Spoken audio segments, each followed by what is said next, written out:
नमस्कार दोस्तों, स्वागत है आप सभी का। जैसा कि आप सभी लोग जानते हैं कि मध्य प्रदेश व्यापम ने ग्रुप 4 के अंतर्गत जो स्टेनोटाइपिस्ट और स्टेनोग्राफर यानी कि शीघ्र लेखक और जो एलडीसी लो डिवीजन क्लर्क यानी कि बाबू की जो भर्ती निकाली थी 2024 संयुक्त भर्ती परीक्षा का नोटिफिकेशन उसने जारी किया था, लेकिन किसी कारणवश जो एग्ज़ाम फॉर्म फिल करने की जो तारीख थी, वो तारीख उन्होंने आगे बढ़ा दी थी। और हम सभी के मन में प्रश्न था कि जो फॉर्म फिल होने की डेट है, अगली जो तारीख होगी वो क्या तारीख होगी।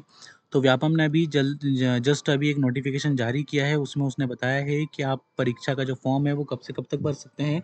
तो परीक्षा फॉर्म फिल करने की जो तारीख रखी गई है वो रखी गई है 3/3/2025 यानी कि 3 मार्च 2025 से हमारे फॉर्म फिल होने वाले हैं। और ये फॉर्म हमारे कब तक फिल होंगे, तो ये फिल होंगे 17/3/2025 तक।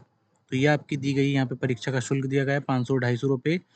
और एग्ज़ाम कब होने की संभावना है, तो वो होने वाली है 3 मई 2025 शनिवार से प्रारंभ। 2 पाली में परीक्षा होगी, पहली और दूसरी पाली में। हालाँकि फॉर्म ज़्यादा फिल होने पे पाली बढ़ भी सकती है और दिन भी बढ़ सकते हैं, ठीक है? तो ये सारी चीज़ें आपको यहाँ पे दी गई हैं।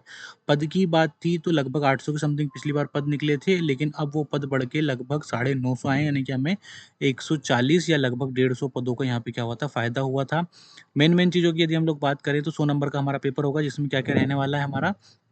तो इसमें हमारा रहने वाला है सामान्य ज्ञान रहेगा, यानी कि एमपी जीके रह सकता है, इंडिया जीके रह सकता है। हिंदी रहेगी सामान्य 17 नंबर की, 17 नंबर की जनरल इंग्लिश रहेगी यहाँ पे। और सामान्य गणित रहेगा 17 नंबर का, 15-15 या फिर 14-15 नंबर का कंप्यूटर रीजनिंग और आपका जीके इसमें रहने वाला है। तो बहुत ईजी पेपर आता है। हालांकि जो इससे पहले 23 में जो भर्ती हुई थी उसका पेपर काफ़ी टफ था, तो इस चीज़ उसको देख के आप तैयारी करके यहाँ पे जाएँ, है ना? तो इसमें देखिए क्या-क्या निकला है। तो वर्ग 3 सहायक ग्रेड 3 की भर्ती है, स्टेनोटाइपिस्ट या शुभ लिपिक जिसको कहते हैं। शीघ्र लेखक ये इससे बड़ा पद होता है। डाटा एंट्री ऑपरेटर की भर्ती भर्ती निकली है, आईटी ऑपरेटर की भर्ती निकली है। वैसे कई सारे पदों पे यहाँ पे भर्ती हमारी निकली है। मिनिमम जो क्वालिफिकेशन वो हमारी क्या रखी गई है, 10th+2 यानी कि 12th रखी गई है।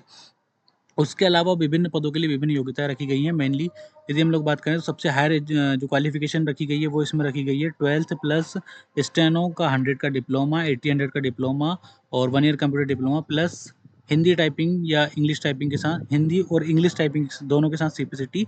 कई पदों में हिंदी प्लस कंप्यूटर के साथ सीपीसीटी भी हमारी चल जाएगी। तो इन चीज़ों को आपको यहाँ पे देखिए, यहाँ पे ध्यान रखना पड़ेगा। इस बार इन्होंने पहले ही क्लियर कर दिया यहाँ पे कि हिंदी टाइपिंग 20 शब्द अ, अथवा विभाग की मांग अनुसार अंग्रेजी टाइपिंग भी होनी चाहिए। देखिए किसी पद में क्या हुआ है कि हिंदी टाइपिंग से भी काम चल जाएगा, हिंदी और कंप्यूटर से भी, लेकिन किसी पद पर विभाग की मांग है कि उसे इंग्लिश टाइपिंग भी क्वालिफाई चाहिए, तो आपको वहाँ पे उस चीज़ का ध्यान देना पड़ेगा। तो ये एक भर्ती है, बहुत अच्छी भर्ती है। आयु सीमा की बात यहाँ पे दी हुई है, मिनिमम 18 साल होनी चाहिए। और यहाँ पे काफ़ी अच्छी भर्ती है, व्यापम की ओर से मानी जाती है। बहुत ईज़ी इसका पेपर होता है, इसमें शामिल होना भी बहुत आसान होता है। और एक हिसाब से कहा जाए तो एक लड्डू है जो कि एग्ज़ाम से पहले नॉर्मली हाथों में नहीं आता है। एग्ज़ाम से पहले ये भर्ती आती है, लेकिन अभी सॉरी, चुनाव से पहले भर्ती आती है, लेकिन अभी चुनाव में बहुत टाइम है, फिर भी एक भर्ती हमारे सामने है। तो मेरा ये मानना है कि इसकी आप तैयारी कीजिए और जितना जल्दी हो सके इस भर्ती को पकड़ के इसमें जॉइन कीजिए, ठीक है? तो बहुत अच्छी भर्ती है।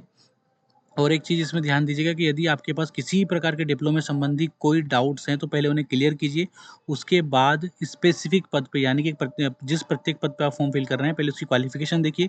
कई बार क्या होता है, अच्छे नंबर लेके आते हैं, लेकिन उस पद की हम जो आहर्ता यानी कि उसकी जो क्वालिफ़िकेशन है, वो हम लोग धारण नहीं करते हैं। इस वजह से हमें आखिरी स्टेज पे यानी कि डॉक्यूमेंट वेरिफ़िकेशन डीवी में जाके दिक्कत होती है।